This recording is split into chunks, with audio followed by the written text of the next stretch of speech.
Three, two, one, go. Hello, everyone. I wish you a good day, a good afternoon, and a good evening. Welcome to the spUN Virtual High School Debate Tournament for 2024 for 13th of May. Judge Eric Odo will be giving us feedback and announcing the winner at the end of the debate.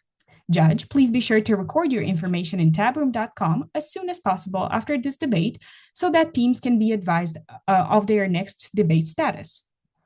I'm the moderator and facilitator for this 2024 spUN tournament room, and my name is Mara Nicolau. I would like to read the following statement to you. The winning team is chosen based on their skill and effort, not on any preset NSS position. NSS clearly believes that humanity should continue to explore, develop, and settle space.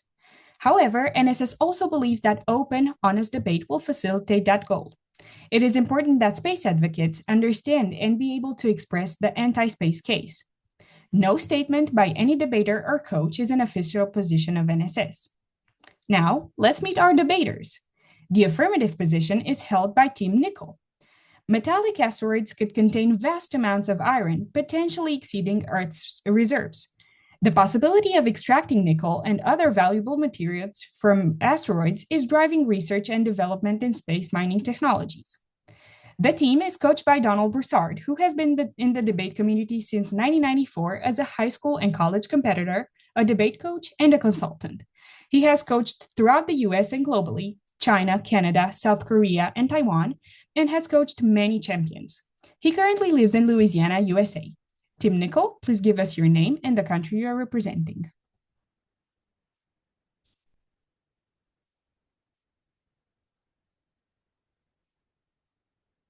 Tim Nickel, please give us your name and the country you're representing.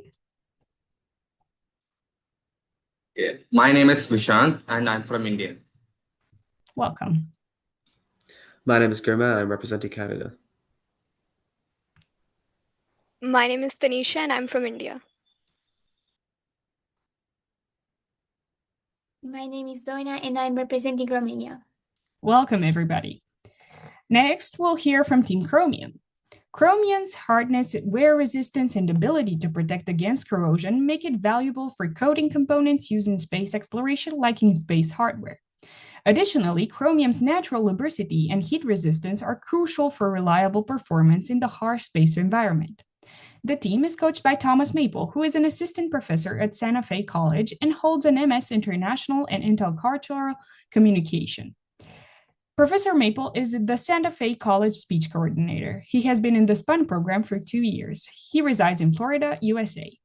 Team Chromium, please give us your name and the country you are representing.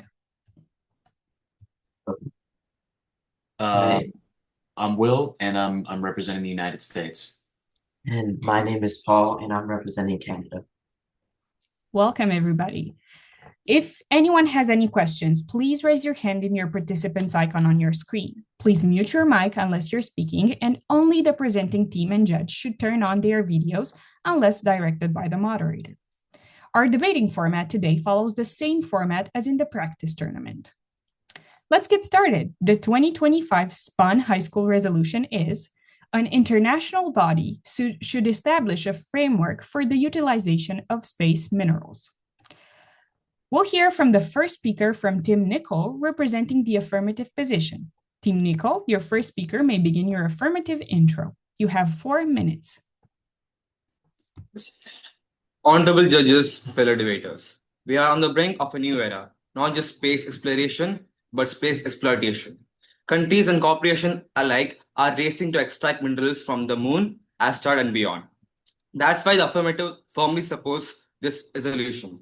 An international body must establish a framework for the utilization of space minerals, because only a universalized approach, one that includes all, not just a powerful few, can ensure peace, equity, and sustainability.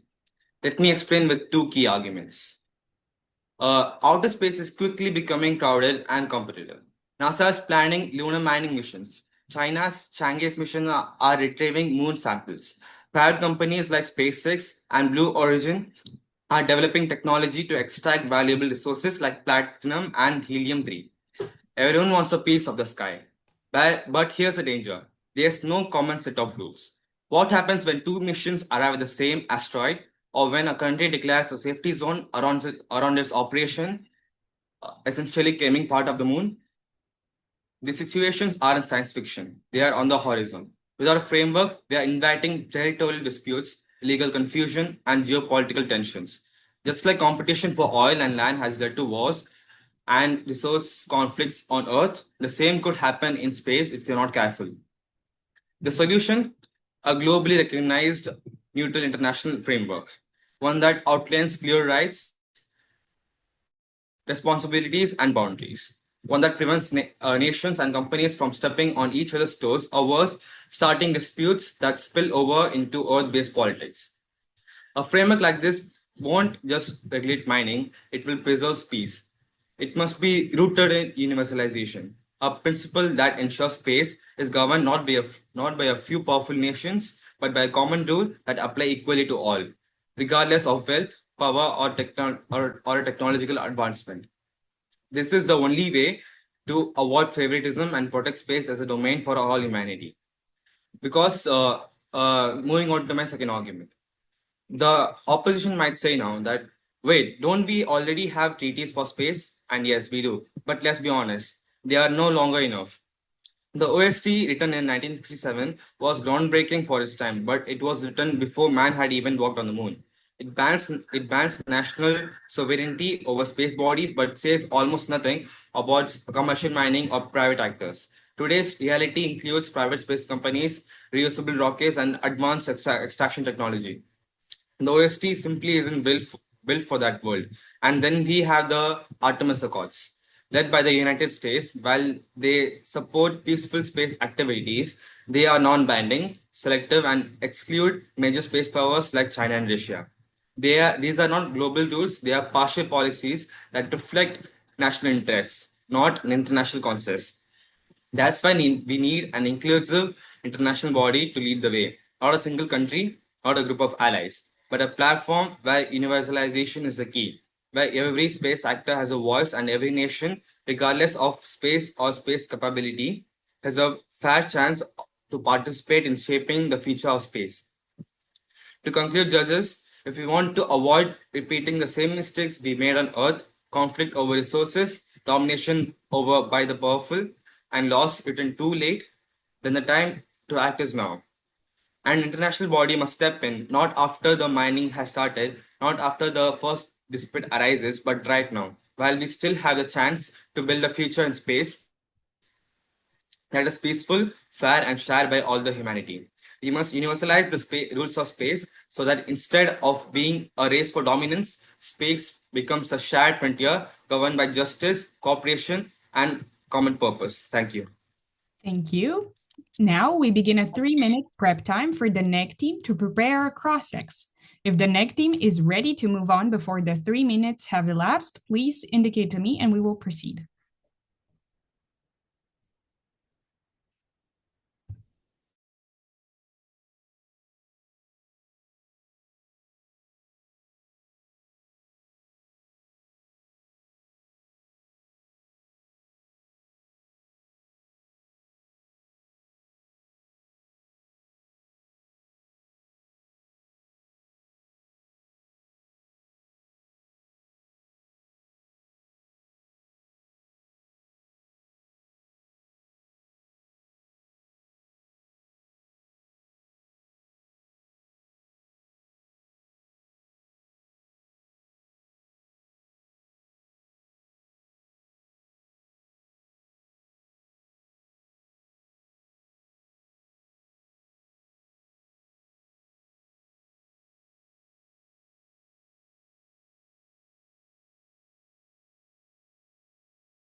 Okay, time's up. Now, speaker in -1 of Team Chromium, please begin your 2-minute cross-ex of affirmative 1.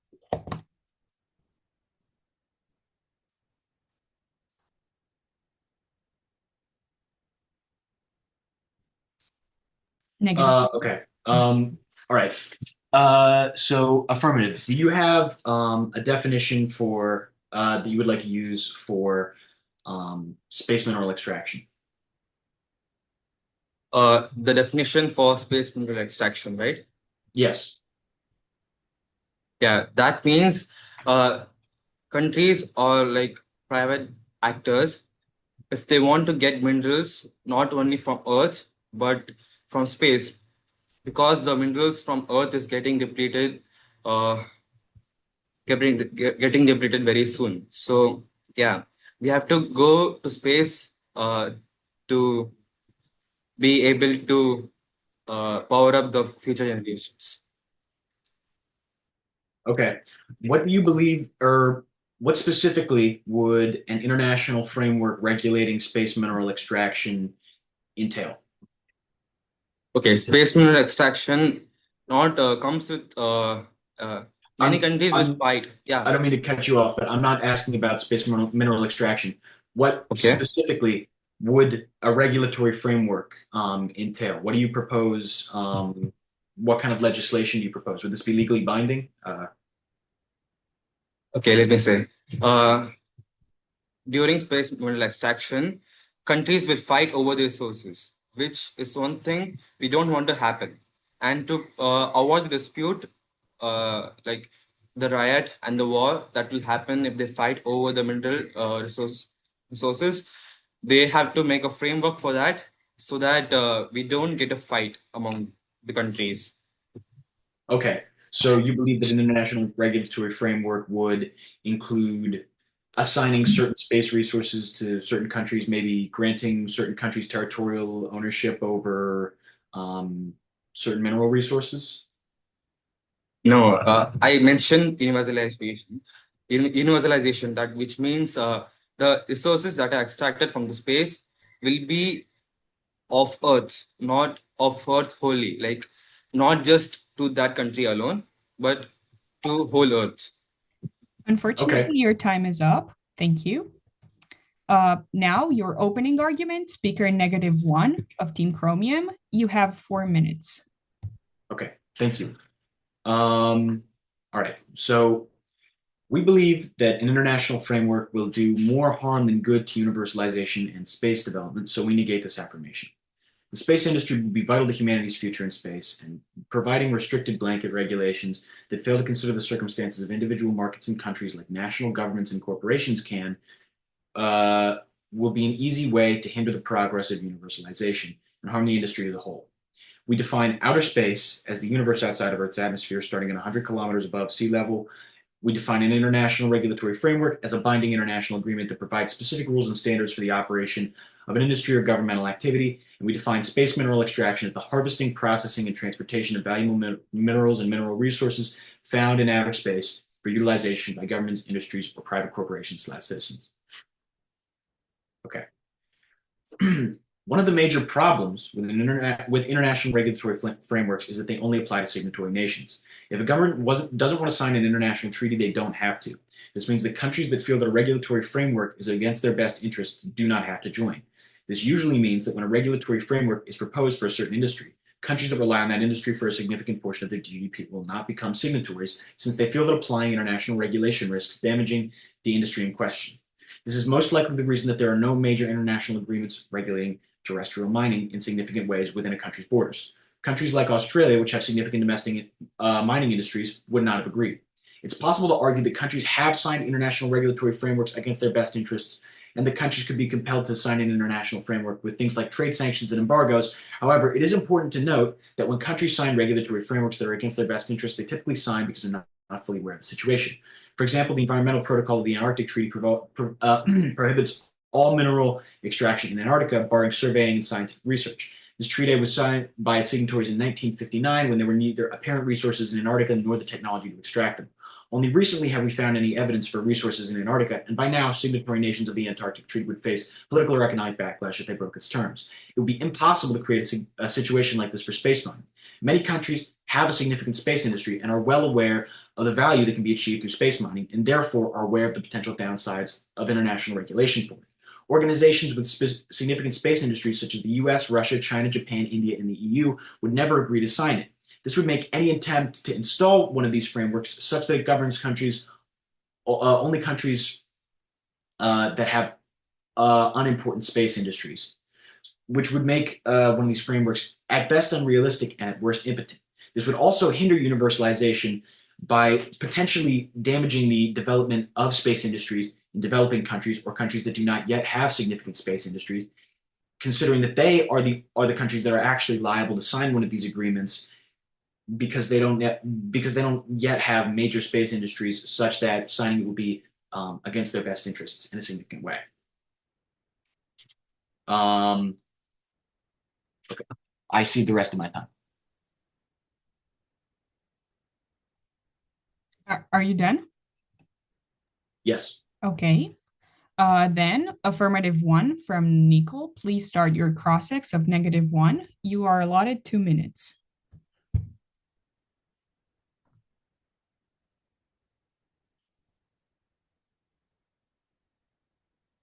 You're on mute. Yes, ma'am. Okay, you can go on. Should I start with my cross-examination now? Yes, cross-examination to -1. You have 2 minutes. Oh, sure. Okay. Uh, if you reject a framework, why are you still using similar terms? If I reject a framework, I still need to be able to talk about the framework that I'm rejecting in a constructive way. So I still need to define important terms like Then international regulatory frameworks in order to have a productive discussion. Then how would you avoid the disputes between countries if they are fighting over resources? So I would actually ask a similar question to you. I don't necessarily think that there's an enormous benefit to not having an international framework regarding mineral disputes, but I would also argue that having an international framework and consigning certain resources to certain countries may actually cause more harm than good in terms of disputes, or even not consigning certain resources to certain countries. Even if you were to say that all space resources belong to Earth or to humanity as a whole, there's still the issue of which countries or corporations get to do the extraction. Would you consign resources by population? Would you consign them by economic need, GDP, by bidding, or other means? Without one of these international regulatory frameworks and letting countries govern themselves on a case-by-case basis, or allowing corporations to regulate the industry, you can have more decentralized, I guess, regulation in a way that doesn't really draw arbitrary boundaries like an international regulatory framework would. Okay, your time is up. Now we move on to affirmative 2 of Nicole, who will offer the second argument of the F team. You have 4 minutes. Another major issue with regulatory frameworks for space mineral extraction is that they rely on countries. We're going to move on. Your time is up for the cross-ex. Now we move on to affirmative 2 of Team Nicole. My apologies. I thought you said -2. That's my bad. Sorry. No. Affirmative 2. All right. Thank you for the floor. So, space mining presents an environmental threat that's not just hypothetical, it's inevitable without regulation. Reports from NASA and the Space Resource Utilization Report both warn that large-scale mining will cause irreversible damage to celestial bodies, destroy valuable scientific sites, and generate debris that could just render orbital paths unusable for future missions. The fundamental problem is that current governance is fragmented and lacks universal enforcement. The Outer Space Treaty calls for avoiding harmful contamination, but it provides no concrete definitions, no metrics, and no enforcement tools. The Artemis Accords gesture towards sustainability, but they're voluntary and limited to a small coalition of countries. There isn't any global guarantee or even expectation that these guidelines will be followed. Without a centralized, internationally recognized regulatory body, every actor defines their own standard of sustainability. This means that mining operations proceed based on narrow, short term cost benefit analysis, prioritizing immediate economic gains over the long term health of a shared space environment. And that's assuming all actors act in good faith. The reality is worse. Companies and nations are inevitably going to push the boundaries, and these ambiguous rules are going to be damaged. And until there is some way to enforce it, the environment will be destroyed. And something even more concerning is the cumulative effect. These individual actors might leave behind small amounts of debris or cause minor damage, but collectively, this adds up. A chain reaction would occur that would just make orbits unusable, jeopardizing satellites for future missions and celestial bodies that have immense scientific value. They would be hollowed out before we even fully understand them. Because no unified authority exists, no one actor is held accountable for this collective harm. An international framework is essential to coordinate standards, set universal thresholds, enforce auditing, and impose accountability before exploitation becomes the global norm. This framework would apply universally across nations and corporations, protecting space as a shared environment rather than letting it devolve into a wild west ruled by the technologically privileged. Not only this, but current space mining laws are developed piecemeal by individual nations. The US enacted the Commercial Space Launch Competitiveness Act, and Luxembourg has created its own space resource legislation. But the issue is that none of these laws carry any international recognition or acceptance. They serve national interests instead of building global consensus. The Space Resource Regulation Report highlights the risks. Without a central governing body or agreed upon arbitration mechanisms, legal conflicts over mining rights, property claims, and dispute resolutions are inevitable. If two companies claim the same asteroid under conflicting national laws, who has the final say? The answer is no one. It just creates a legal vacuum. And at that point, we don't have a solution. But what we can do is make an international framework that would solve this problem and really not even allow it to occur. This fragmented legal approach, it just creates uncertainty and it just entrenches structural inequality. Powerful nations and corporations impose rules to favor themselves while they exclude less capable countries or smaller entities for fair participation. Early movers establish precedents that become just difficult to change, replicating colonial patterns of resource extraction. Those with launch capability and capital extract define legitimacy, while others are just left behind. Even cooperative efforts like the Artemis Accords fail to bridge this gap. They include key players like China and Russia, but they lack binding commitments and they don't represent a truly universal consensus. Instead of unifying governance, we're just seeing rival regimes that don't communicate or agree on basic legal principles. Such legal fragmentation does not stabilize space governments. It just fractures it. The final frontier risks becoming another arena for a zero-sum competition and geopolitical rivalry. Once these national systems calcify, reversing that fragmentation just becomes impossible. A universally Unfortunately, your time is up. I'm sorry to interrupt. no worries. Now we will move on to hear -2 of Team Chromium in a 2-minute cross-examination. Team Chromium, you will begin the process. How would you penalize a nation or corporation for defying or violating this international regulatory framework? So the debate topic itself is we are arguing that an international regulatory framework would be beneficial, but seeing as we have a limited time, we cannot make all of the legal jurisdiction and how they would actually operate. We are arguing that it would be much better situation, assuming it is established, but seeing as we are limited on time, we cannot create all legal and punishment mechanisms and all of that sort. That would simply be unfair. Okay, so if you're not willing to address how one of these international regulatory frameworks would prevent a country from violating it, then how do you, I guess, propose that you ensure that a significant number of countries even agree to this framework in the first place? All right. Well, we have seen many countries agree to international level frameworks such as the United Nations right now. And because of that, we know that there is precedent and countries have been willing to participate.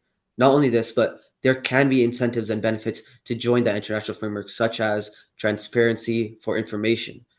That would benefit all countries that are involved. Transparency for information would allow them to understand exactly what's happening in any specific area of space, and it would like lessen any possible future conflicts. And I know no country would want any conflict if they're able to avoid it. So there would be incentives to join. So you believe that that countries have incentives to provide accurate information to such an international governing body? Well, the thing is, Unfortunately, this your international time is governing up. body. You don't have enough time to respond to that question. Now we will hear from -2 from Team Chromium for your second argument. You have 4 minutes. Okay. Another major issue with regulatory frameworks for space mineral extraction is that they rely on countries honestly and openly sharing data about their space industries. Countries do not report or lie about financial and economic data even today, for many reasons, even without being part of a legally binding international treaty. For example, China has stopped reporting death rates and birth rates since the start of COVID, which many believe is because their birth rate has dropped below the replacement rate.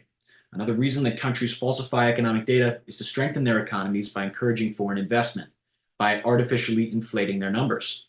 Because of this, in the unlikely event that a regulatory framework were to be passed regarding space mineral extraction, countries would most likely provide false economic data in whatever way would strengthen their economy.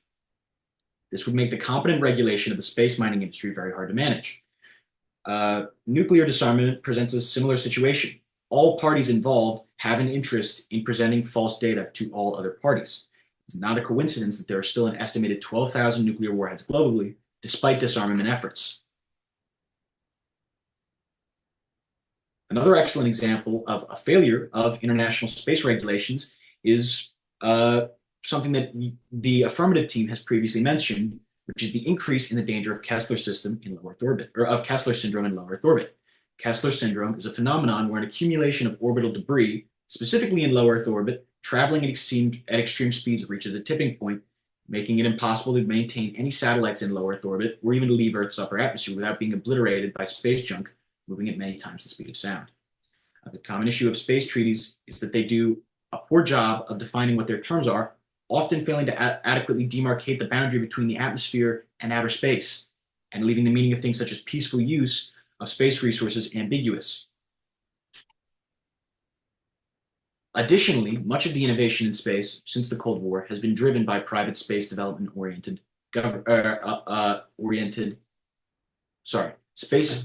by private interests, not government programs. I got a little mixed up there. The US government, cited by many as the gold standard for space development oriented governments, sent astronauts to the moon between 1969 and 1972, but has not returned since. One of the most important advancements in spaceflight in recent years, reusable rockets, was developed by SpaceX, a private contractor. And while public funding still represents a large portion of investment into the space industry, its share is shrinking, and venture capital, along with other private interests, are now some of the most important drivers of innovation in the industry.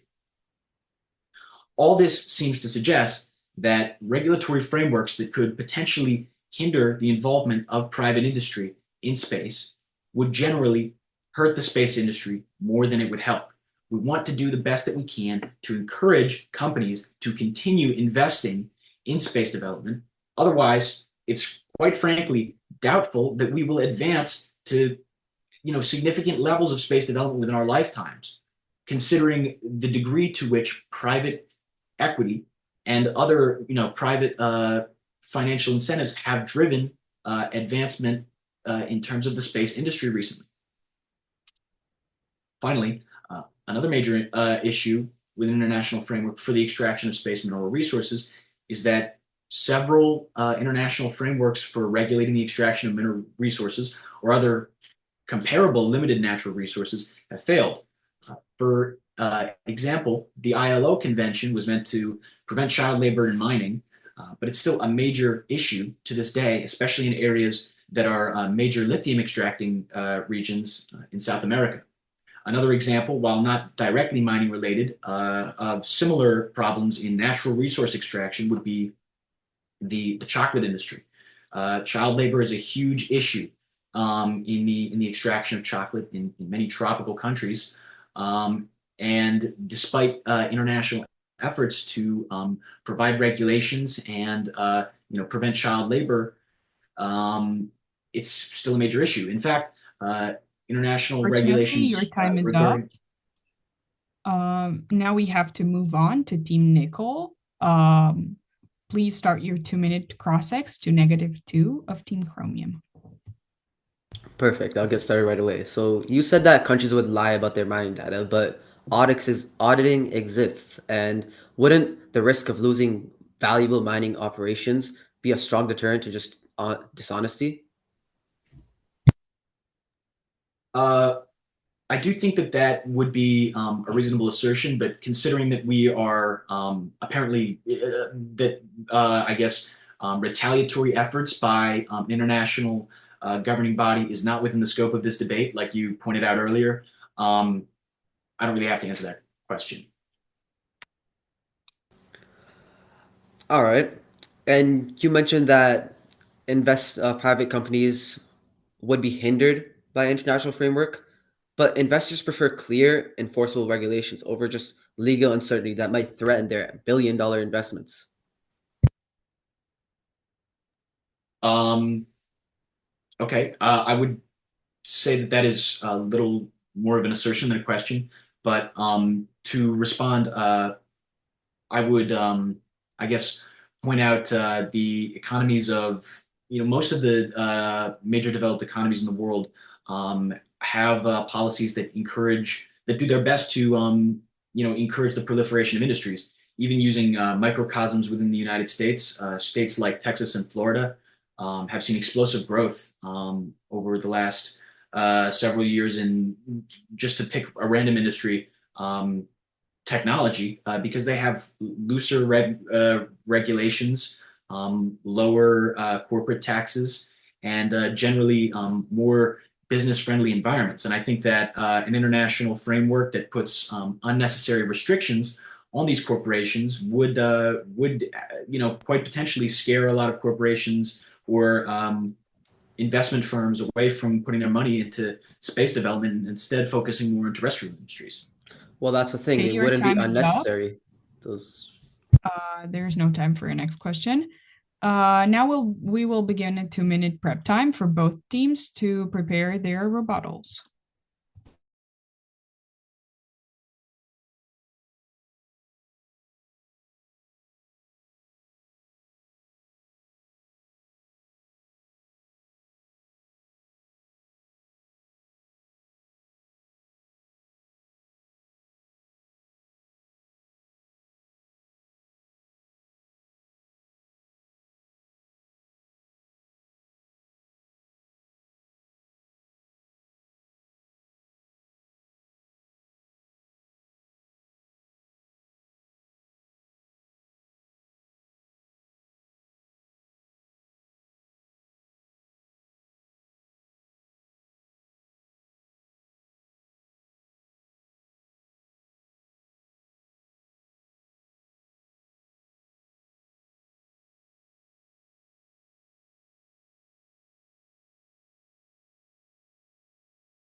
Okay, prep time is over. Now, -3 from Team Chromium. Please give your rebuttal in your 4 minutes of time.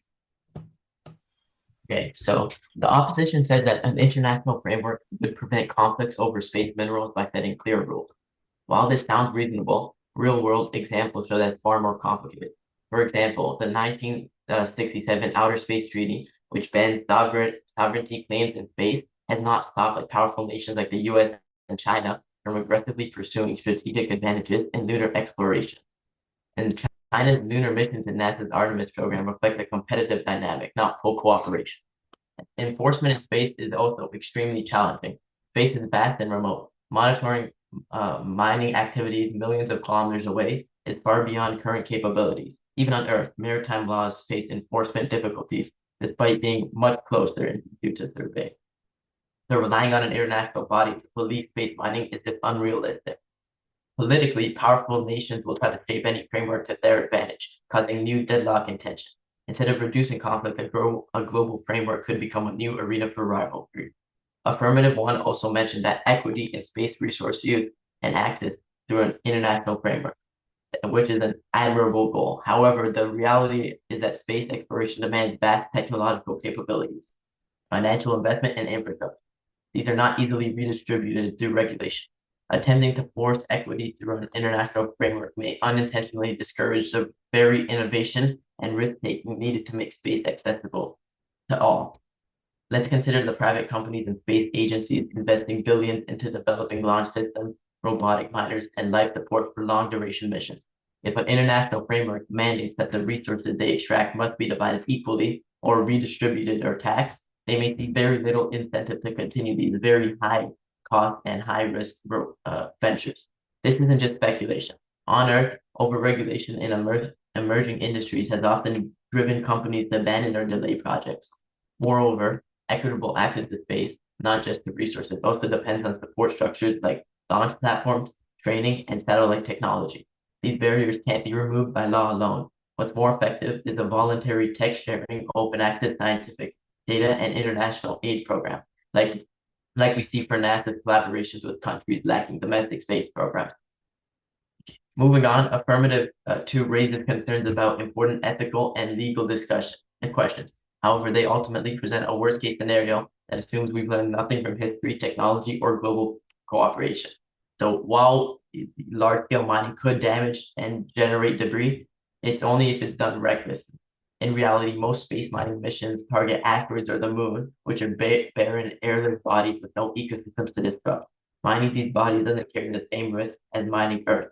And unlike Earth, we have the opportunity to design sustainability into these operations from the start. And companies like Planetary Resources Act already emphasizes this and from their resource use and minimal distribution. And why? Because efficiency is a necessity for space, not just a bonus. Like, why would you waste those extra resources? As for bad actors and non-binding partnerships, the same could be said about any global industry. But we don't need to shut down the internet because of a few parties that cheat the system. Instead, we improve tracking, transparency, and accountability, and we already have tools like satellite monitoring system and launch registries that can be adapted to track mining activity. And many of the influential space players like the US and Japan have enacted national laws that encourages responsible behavior and aligns with broader global norms. In conclusion, fear should not paralyze progress.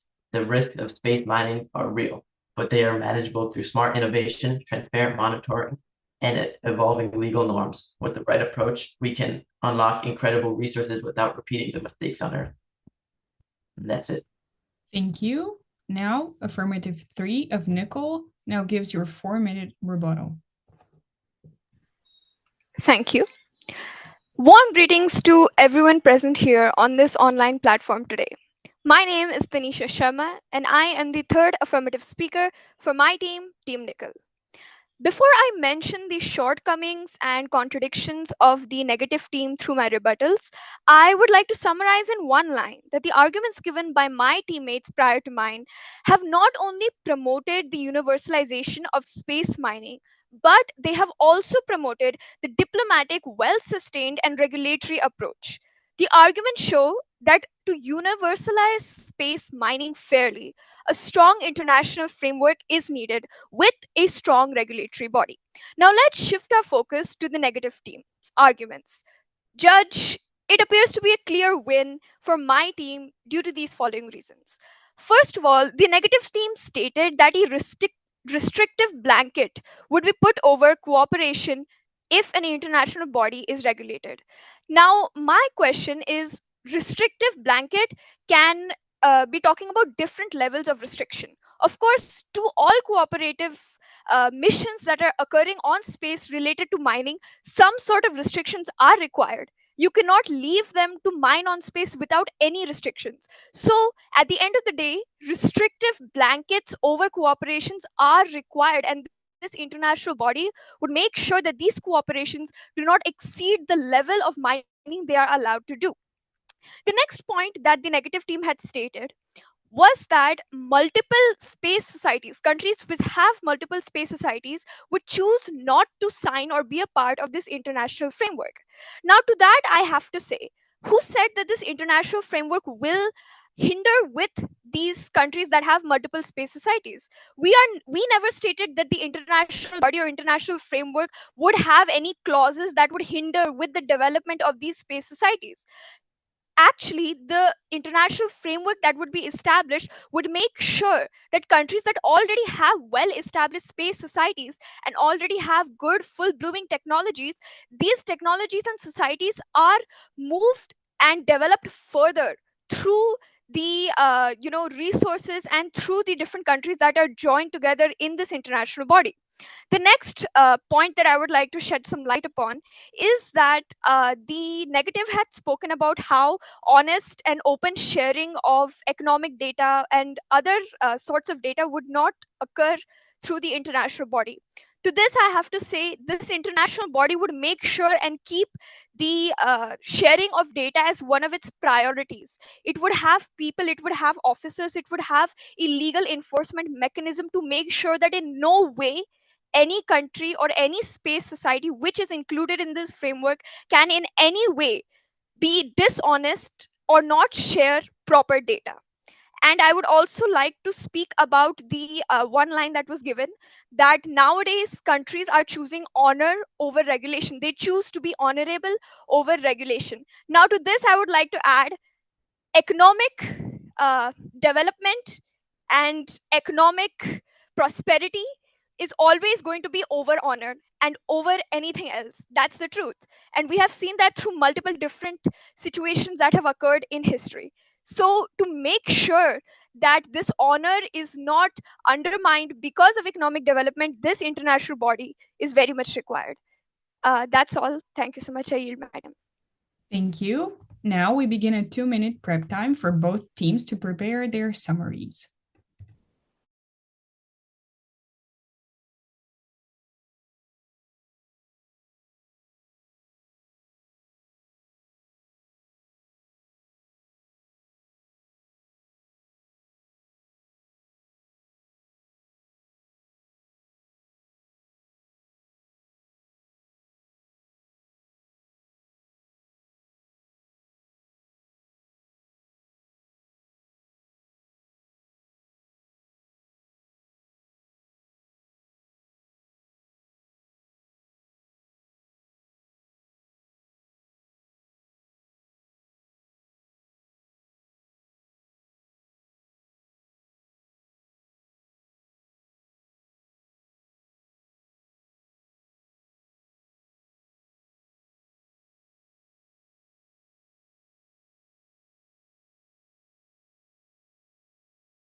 Prep time is over. Let's now hear from -4 for the 4-minute Chromium summary.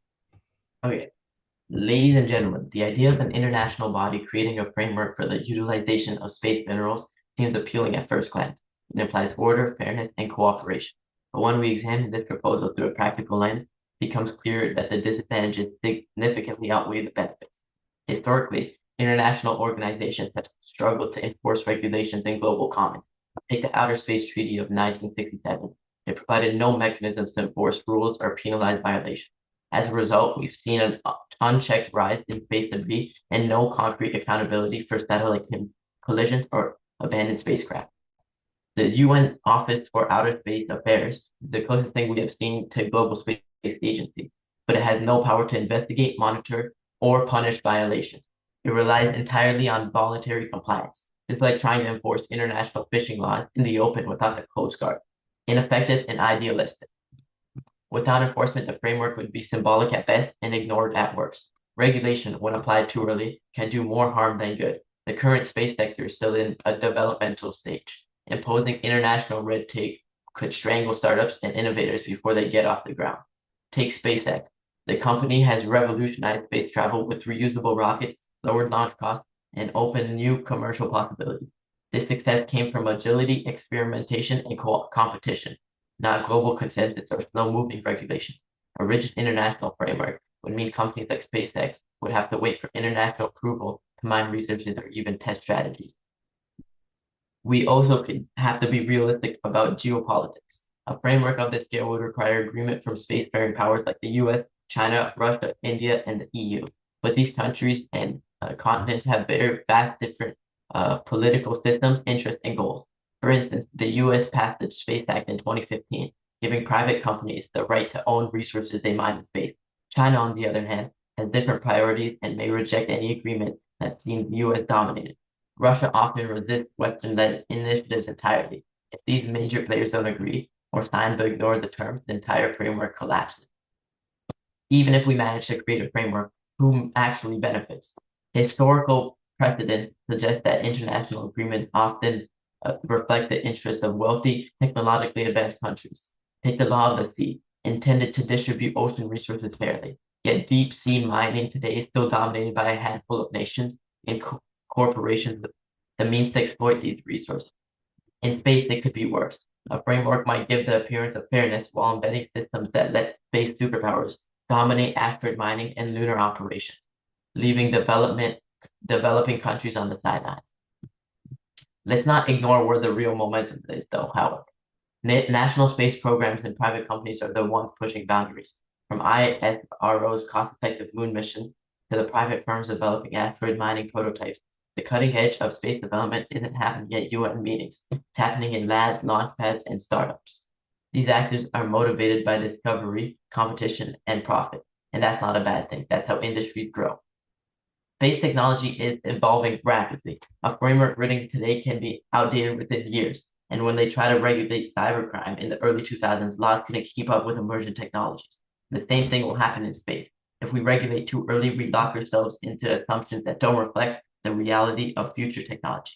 In conclusion, with the desire for international cooperation, while the desire for international cooperation is understandable, we must confront reality. A global framework for space minerals is unenforceable, politically fragile, and risks stalling the very innovation that could lift humanity into a new area. Instead of forcing premature global rules, we should let national agencies and private companies lead the way, adapting as real-world experience teaches us what truly works. Sometimes the best way forward is not more regulation, but smart, flexible growth. Thank you.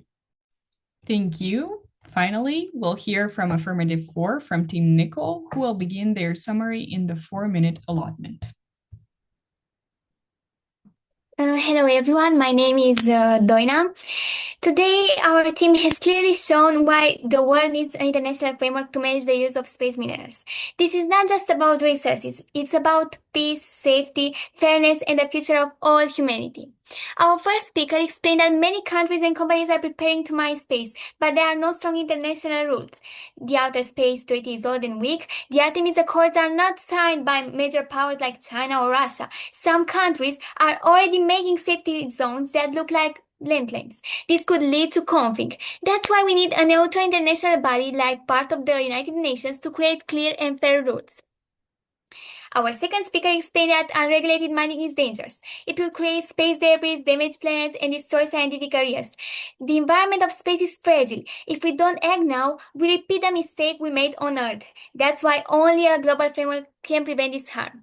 Our third speaker talked about universalization. That means space should help all countries, not just the rich ones. Right now, only a few countries can mine space.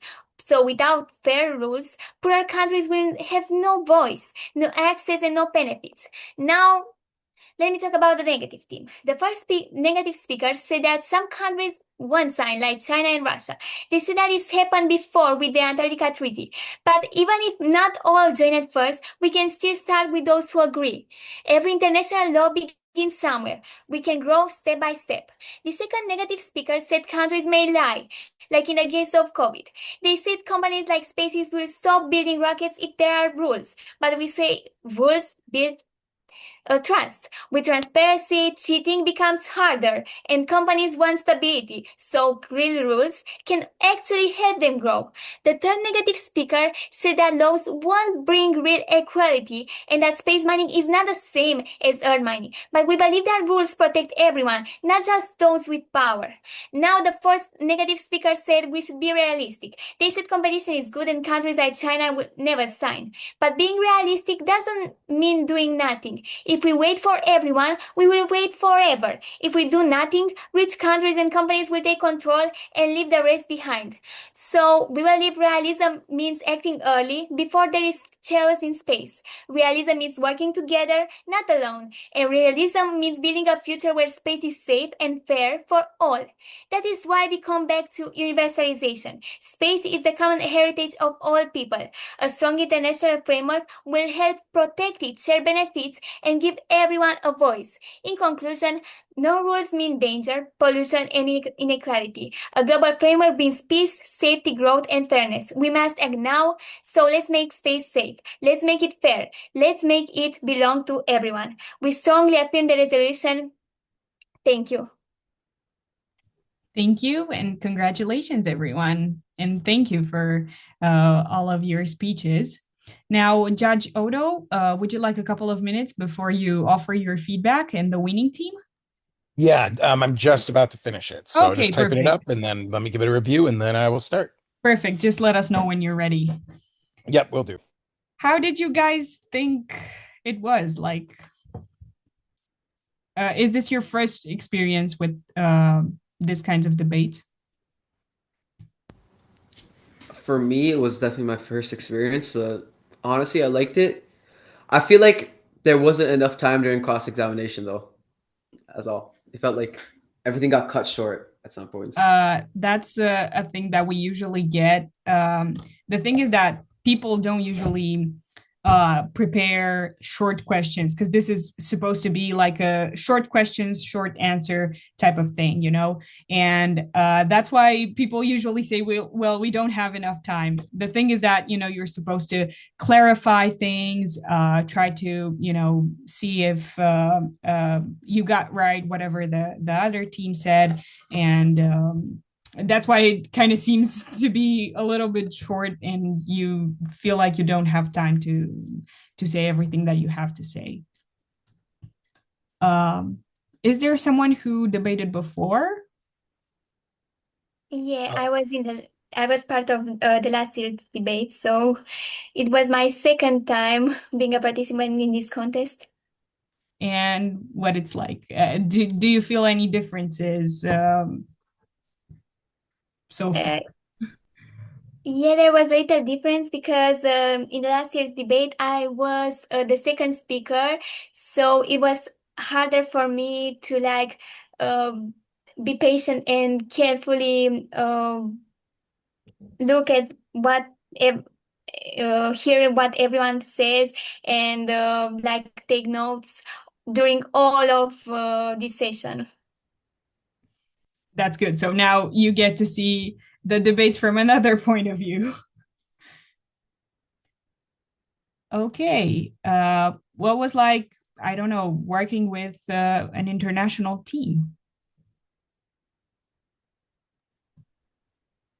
Team Chromium, you've been kind of quiet. Yeah, I think working with an international team is really cool. I mean, there's some issues obviously with scheduling. That's kind of we're down two people today, so it was a little bit hectic trying to kind of like quickly improvise, and I think that came off a little bit in my arguments, which were a little short because I had to, kind of present more than I usually do. But it's even for all the difficulties with scheduling, I think that there's still like a pretty major benefit in the amount and like the degree to which you get like a really wide variety of perspectives on the same issue because people come from like such different backgrounds. That's kind of the point of all this. So I'm glad to hear that uh, this is what you guys are saying. This is really important. That's why, we're trying to include the universalization everywhere, even if it's the affirmative team, even if it's the negative team, even if you agree, even if you don't. That's what we're trying to do here. So I'm really glad to hear that. Yeah, definitely. That was a good response. All right, I am good to go. Can I go ahead, Mara? Yeah, of course. Okay, cool. Okay, so here's some specific feedback for each speech, and then I'll go into how I voted. So, F1, you presented well, supported arguments with a clear speaking style. To elevate your speech further, I recommend integrating universalization principles more explicitly throughout. Some points in the middle became less focused. Tighten these with clear internal links and impact calculus. Explain the magnitude, time frame, and probability of your impacts. You begin to approach this at the end. Now finish with strength and clarity. Neg 1 speech. Excellent pace and clarity. Your definition of key terms grounded your arguments effectively. Your emphasis on countries' reluctance to join international frameworks fits well within a realist IR framework. And your use of universalization was well articulated and how it would actually could potentially be worse for universalization, the resolution. However, the ending felt abrupt. Use your full time and end on a persuasive note with strong summary impact work. F2. You continued building the affirmative foundation effectively, clear delivery and strong pacing were strengths here. Focus now on persuasion. Explain why and how rivals like the United States and China might cooperate in an affirmative world. Tie your points more directly to this universalization principle and increase your clash with the negatives arguments. Watch your timing to avoid being cut off. Always aim for a strong conclusion. Neg 2. Your skepticism was a valuable addition. You did well invoking nuclear disarmament analogies. Just be sure to link them directly to space, such as the use of space systems for nuclear deterrence. The Kessler syndrome point was useful, but beware, this can support both sides. AF can argue it justifies regulation. The speech felt slightly disconnected from your previous one. Strive for more strategic consistency, use a timer, and finish with purpose. Neg 3. You extended key negative points well and offered valuable elaborations. However, direct refutation of the affirmative's claims could be stronger. Identify and capitalize on conceded arguments, especially those that contradict the affirmative's framing. Leverage how realism undermines universalization, a tough dilemma for the AF to resolve. A stronger finish would make your message stick. Remember, judges retain openings and closings best. F3. Persuasive voice and clear refutation of negative points are major strengths. However, your solvency mechanism remains unclear. How exactly does your regulatory framework function amid current global tensions? Focus on what would incentivize countries like the US and China to agree. Your conclusion was solid, but could be more urgent. Emphasize why regulation is existential for space, e. try or die. Neg 4. Great examples and better conclusion here. To push this further, impact your arguments more and clearly and boost your persuasive tone. Cite credible sources on non-compliance and reinforce your partner's universalization turn, which was dropped by the F. This is a strong strategic opportunity. Continue building on your pacing and use concluding rhetoric that resonates. F4. Strong delivery and persuasive tone. You used examples well, but a few unintentionally supported the negative.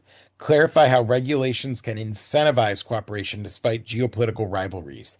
The existential argument for how cooperation is present but underdeveloped. The affirmative needs to frame this more within liberalism. Think Kant, not realism. You add the best refutation technique of the affirmative team by going through each of their points, but you have to strengthen it with the actual substance and theoretical framing to match. So my RFD. This was a well-argued and competitive round. Both teams demonstrated intelligence, preparation, and strong delivery. That said, the affirmatives team's structure and foundational framing lacked cohesion across speeches. While F4 displayed the best refutation technique, the team overall failed to clearly define and contrast liberalism versus realism, which is central, in my opinion, to the way that this resolution was debated in this debate. The negative consistently argued from a realist international relations standpoint, showing skepticism of regulatory feasibility and exploring dropped turns on universalization. Thus, despite stylistic advantages of the affirmative side from speech 4 and 3, the negative team wins on substance, and it would be a classic low point win if this was a policy debate. So I do vote negative, but thought all of you did well. Thank you so much, Judge. Okay, Yeah, so no problem. we have a winner, the negative team, Team Chromium. Congratulations, everybody. One last thing that I want to add is that the final virtual debate of the SPUN tournament is scheduled to be streamed onto the NSS International Space Development Conference in Orlando, Florida, on Saturday, June 21st at 8:30 Pacific Daylight Time. If you're going to be there, we're so glad. If not, this debate will be streamed out on NSS YouTube and NSS Facebook. We hope you will join us there. You will see an announcement of the ISDC competing teams soon after the last debate round on Sunday, June 8th. So best of luck for that, because maybe you are one of those teams. And also, please mark your calendars for Saturday, July 12th, 2025 at 8 a.m. CD for the SPUN Program Awards event that we've been all waiting for. We will be using the same Zoom link as today. And now I want to congratulate you again. Excellent job, everyone. Thank you for participating in the 2025 SPUN Debates Tournament. And Judge, please be sure to remain in the breakout room before we go back to the main room. So thank you again. Congratulations and goodbye, everyone. All right, bye, everyone. Good job.